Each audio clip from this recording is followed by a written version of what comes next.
ഇന്ന് നമുക്ക് ചിക്കനും ബീഫൊന്നും ഇല്ലാതെ തന്നെ ഒരു അടിപൊളി റോൾ എങ്ങനെ ഉണ്ടാക്കിയെടുക്കാൻ നോക്കാം. ഈ രീതിയിൽ ഉണ്ടാക്കുകയാണെങ്കിൽ തന്നെ ഇതിൻ്റെ ഈ റാപ്പ് നല്ല സോഫ്റ്റ് ആയിരിക്കും. അപ്പോൾ ഇതെങ്ങനെ ഉണ്ടാക്കാൻ നോക്കാം. ഒരു 1.5 ഗ്ലാസ് വെള്ളത്തിലേക്ക് 1 കപ്പ് മൈദ ഇട്ട് കൊടുക്കുക. കുറച്ച് ഉപ്പും കൂടി ഇട്ടിട്ട് ഈ മൈദ നന്നായിട്ടൊന്ന് പത്തിരിക്ക് മാവ് വാട്ടുന്ന പോലെ ഒന്ന് വാട്ടിയെടുക്കുക. ഇതുപോലെ മാവ് ഉണ്ടാക്കുകയാണെങ്കിൽ നമ്മളെ റാപ്പ് നല്ല സോഫ്റ്റ് ആയിരിക്കും, നല്ല ടേസ്റ്റാണ് കഴിക്കാനായിട്ട്. ഈ ഡോ ഒരുപാട് നേരം കുഴച്ച് സോഫ്റ്റ് ആക്കൊന്നും വേണ്ട, ജസ്റ്റ് ഒന്നിങ്ങനെ ഉരുട്ടിയെടുത്തിട്ട് ഇത് അതുപോലെ ചെറിയ ചെറിയ ബോൾസ് ആക്കി വെക്കുക.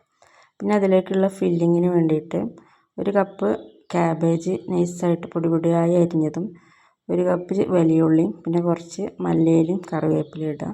പിന്നെ 2 പുഴുങ്ങിയ മുട്ട എടുത്തിട്ട് ഇതിട്ട് നന്നായിട്ട് ഉടച്ച് മിക്സാക്കി കൊടുക്കുക. ഈ മുട്ട ഇതിൽ നന്നായിട്ട് നമ്മൾ കൈകൊണ്ട് ഞരടിയിട്ട് യോജിപ്പിക്കണം.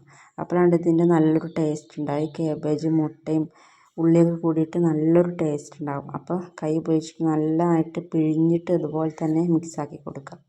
പിന്നെ ഇതിന് എരിവിനായിട്ട് കുറച്ച് കുരുമുളക് പൊടിയും ഉപ്പും ഇട്ട് കൊടുക്കുക. വേറെ പച്ചമുളകൊന്നും ചേർക്കണില്ല. കുരുമുളക് പൊടി ഇട്ടാൽ തന്നെ ഇതിന് ഈ മുട്ടയും ക്യാബേജും ഒക്കെ കൂടുമ്പോൾ നല്ലൊരു ടേസ്റ്റ് കൊടുക്കും. അപ്പോൾ ആവശ്യത്തിന് കുരുമുളക് പൊടി ഇട്ട് കൊടുക്കുക. പിന്നെ ഇതാ നമ്മളെ ചെറിയ ചെറിയ ബോൾസാക്കി വെച്ച മാവ് ഇങ്ങനെ പരത്തിയെടുക്കുക. ചെറിയ പാകത്തിന് പരത്തിയെടുത്തിട്ട് ഞാൻ ഈ വീഡിയോയിൽ കാണിക്കുന്നത് പോലെ തന്നെ ഇങ്ങനെ റോൾ ചെയ്തെടുക്കുക.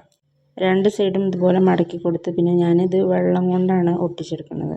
നമ്മുടെ സമൂസൻ്റെ മാവിൻ്റെ പോലെ മൈദൻ്റെ അല്ല, ഇത് നമ്മൾ വാട്ടി കുഴച്ചെടുത്തതല്ല. അതുകൊണ്ട് ജസ്റ്റ് വെള്ളമാക്കിയാൽ തന്നെ ഇതിങ്ങനെ നന്നായിട്ട് ഒട്ടി നിൽക്കും.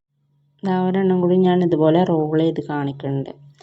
ഇതുപോലെ എല്ലാതും നമ്മൾ റോൾ ചെയ്തെടുക്കുക. പിന്നെ സാധാരണ നമ്മൾ എണ്ണയിൽ പൊരിച്ചെടുക്കണ പോലെ പൊരിച്ചെടുക്കുക.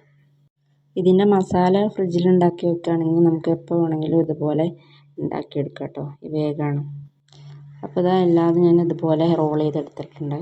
മറ്റ് സ്നാക്സ് ഉണ്ടാക്കുന്ന പോലെ ഇതിന് ഒരുപാട് സമയമൊന്നും വേണ്ട കേട്ടോ. ഉള്ളിയൊന്നും വഴറ്റിയിട്ട് നമുക്ക് ഒരുപാട് സമയമൊന്നും കളയണ്ട. എന്നാൽ ടേസ്റ്റ് ആണെങ്കിൽ നല്ല ടേസ്റ്റാണ് ഇത് കഴിക്കാനായിട്ട്. അപ്പോൾ ഈ ഇഫ്താറിന് നിങ്ങൾ ഒരു പ്രാവശ്യങ്ങളിൽ ഇതുപോലെ ഒന്ന് ഉണ്ടാക്കി നോക്കട്ടോ. നല്ല ടേസ്റ്റാണ്, അടിപൊളിയാണ്.